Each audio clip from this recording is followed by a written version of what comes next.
নমস্কার বন্ধুরা, RP village স্টোরির পক্ষ থেকে সকলকে জানাই অনেক স্বাগত। আজকে চলে এসেছি প্রতিদিনের মতো আরও একটি দুর্দান্ত রেসিপি নিয়ে। আজকে তোমাদেরকে করে দেখাবো এই এক বাটি সুজি দিয়ে দারুণ সুন্দর একটা স্ন্যাক্সের রেসিপি। তোমরা কিন্তু পুরো ভিডিওটা দেখবে। সুজির স্ন্যাক্সটা বানানোর জন্য সব কিছু কিন্তু আমি রেডি করে নিয়েছি, আর ওইদিকে উনুনটাও ধরিয়ে নিয়েছি। এবার কড়াইয়ের ওপর দিয়ে দেব বেশ খানিকটা জল। এক বাটি সুজির জন্য 2 বাটি জল দিতে হবে। জলের মধ্যে দিয়ে দেব বেশ খানিকটা শুকনো লঙ্কা কুচি, আর দিচ্ছি নুন, জিরে ধনে গুঁড়ো আর হলুদ, আর সামান্য একটু সাদা তেল দেব।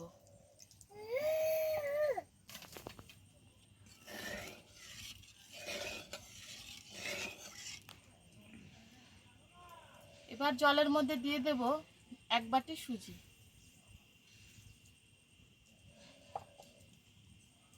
এবার সুজিটাকে খুব ভালো করে রান্না করে নেব।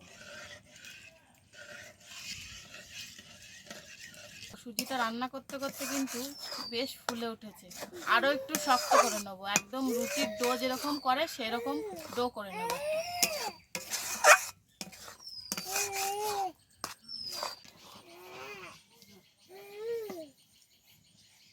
দেখো সুজিটা কিন্তু খুব ভালোভাবে একদম ডো করে নিয়েছি। এবার এটাকে নামিয়ে নেব।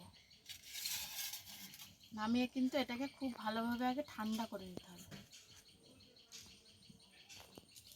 প্রায় আধা ঘন্টার মতো সুজির ডোটাকে আমি রেস্টে রেখেছিলাম। সুজির ডোটা কিন্তু খুব ভালোভাবে ঠান্ডা হয়ে গেছে। আর এইদিকে দেখো আমি উনুন ধরিয়ে কড়াইও বসিয়ে দিয়েছি। এবার কড়াইতে ওগুলো ভাজার জন্য দিয়ে দেব তেল। ওইদিকে কিন্তু তেলটা গরম হতে হতে আমি এদিকে স্ন্যাক্সটা বানিয়ে নেব।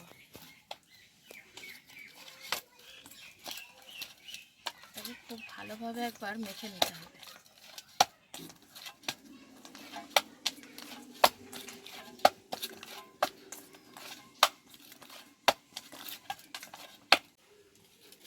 এবার আমি হাতে একটু তেল মেখে এই স্ন্যাক্সগুলো তৈরি করব। এই দেখো, প্রথমে হাতের মধ্যে একটুখানি ডো নিয়ে এরকমভাবে ঘুরিয়ে গোল করে নিতে হবে। তারপরে একটু চ্যাপটা করে এই মাঝখানটা এরকম করে ফুটো করে নেব। এই দেখো, এটা কিন্তু একটা তৈরি হয়ে গেছে।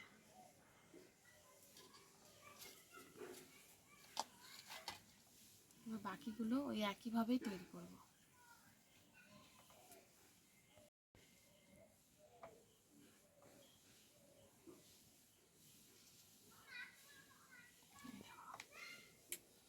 আর এই স্ন্যাক্সটা কিন্তু খুব তাড়াতাড়ি আর খুব কম উপকরণে কিন্তু তৈরি হয়ে যাবে।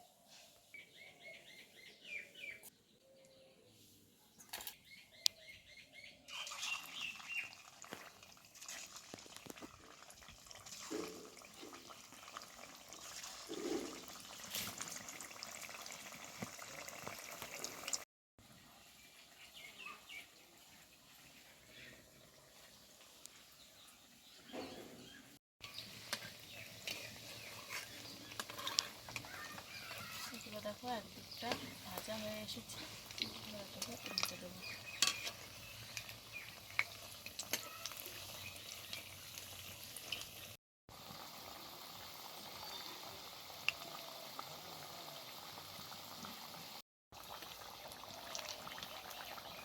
সুজি দিয়ে তৈরি এই স্ন্যাক্সগুলো দেখো খুব ভালোভাবে ভাজা হয়ে গেছে। দেখো কত সুন্দর কালার এসেছে। এবার কিন্তু এগুলোকে তুলে নেবে তেল ছেড়ে।